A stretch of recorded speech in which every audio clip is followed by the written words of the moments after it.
केदारनाथ में जो सोना गायब है उसको लेकर, आप क्योंकि मंदिर समिति के अध्यक्ष हैं, आप उनके बयान को किस तरह देख रहे हैं, क्या कहना चाहेंगे? देखिए, एक संत के रूप में मैं स्वामी अभिमुक्तेश्वरानंद जी का बेहद सम्मान करता हूं, किंतु आप भी जानते हैं कि स्वामी अभिमुक्तेश्वरानंद जी की सुबह शाम लगातार प्रेस कॉन्फ्रेंस करते रहते हैं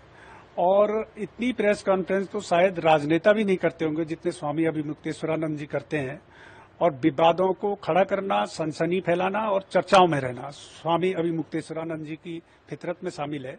उन्होंने केदारनाथ जी को लेकर के, केदारनाथ धाम में सोने के गायब होने को लेकर के जो बयान दिया है बेहद दुर्भाग्यपूर्ण है। और मैं स्वामी अभिमुक्तेश्वरानंद जी से अनुरोध भी करना चाहता हूं और उनको चैलेंज भी करना चाहता हूं कि वो तथ्य लाएं सामने, साक्ष्य लाएं और उसके साथ में वो सक्षम अथॉरिटी के समक्ष जाएं और सक्षम अथॉरिटी के सामने तथ्य प्रस्तुत करें, जांच के लिए मांग करें। और अगर उनको किसी सक्षम अथॉरिटी पर भरोसा नहीं है तो सुप्रीम कोर्ट जाएं, हाई कोर्ट में जाएं, जनहित याचिका दाखिल करें और उसके जांच की मांग करें अगर उनके पास वास्तव में किसी प्रकार के कोई साक्ष्य हैं। और नहीं तो बेवजह किसी प्रकार के विवाद खड़ा करना, केदारनाथ जैसे धाम पे की गरिमा को और उसके जो महत्ता है उसको ठेस पहुंचाने का स्वामी अभिमुक्तेश्वरानंद को बिल्कुल भी अधिकार नहीं है। और केवल विरोध करने के लिए, सनसनी फैलाने के लिए और कांग्रेस के एजेंडे को आगे बढ़ाने के लिए अगर वो कार्य कर रहे हैं तो ये बेहद दुर्भाग्यपूर्ण है। और मैं यहाँ पर यह भी स्पष्ट करना चाहूंगा कि जैसे हमने पूर्व में भी जब ये विवाद उठा था तब भी हमने स्पष्ट किया था कि केदारनाथ धाम में जो गर्भगृह को स्वर्ण मंडित कराया गया है उसमें बद्रीनाथ केदारनाथ मंदिर समिति की कोई भूमिका नहीं रही है और न ही प्रदेश सरकार का किसी प्रकार का कोई लेना देना रहा है उस मामले में। गर्भगृह को स्वर्ण मंडित कराने का जो कार्य किया गया है वो मुंबई के एक दानी दाता हैं, उनके द्वारा किया गया और उन्होंने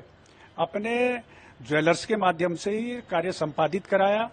मंदिर समिति ने ना ही सोना खरीदा और ना ही उन्होंने मंदिर समिति को सोना दिया है।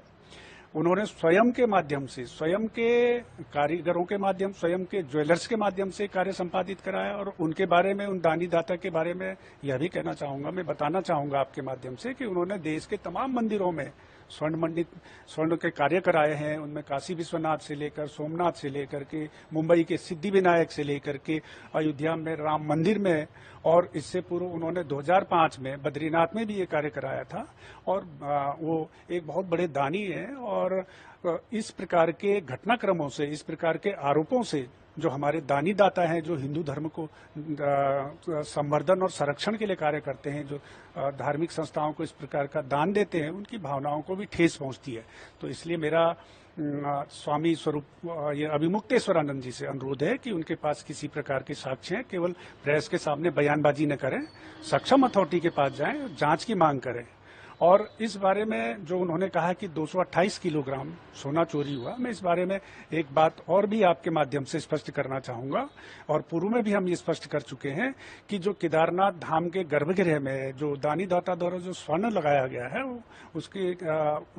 लगभग वो 23 किलोग्राम के करीब है। और क्योंकि उस समय जब ये स्वर्ण मंडित किया जा रहा था गर्भगृह को, उस समय उससे पूर्व वहां पर गर्भगृह में चांदी की प्लेटें थी और चांदी की प्लेटों का जो वजन था वो 230 किलोग्राम था।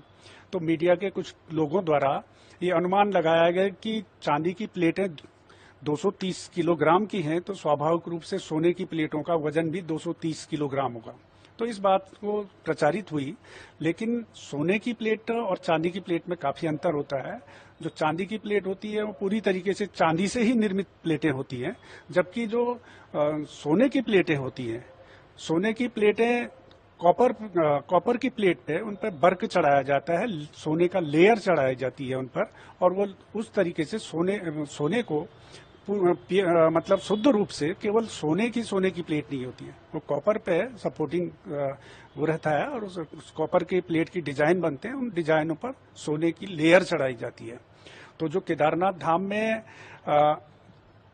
जो स्वर्ण लगाया गया है वो 23 किलोग्राम करीब सोना है उसमें, और 1000 किलोग्राम करीब तांबे की प्लेटें हैं।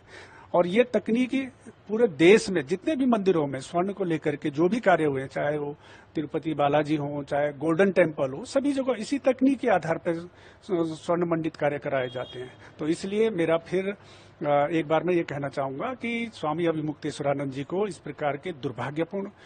बयानबाजी नहीं करनी चाहिए और वो साधु संत के रूप में अपने को प्रदर्शित करते हैं और संत होने के नाते उनको इस प्रकार के दुष्प्रचार नहीं करना चाहिए और संत के रूप में उनको सद्भाव का संदेश देना चाहिए, समाज में अच्छे संदेश देना चाहिए।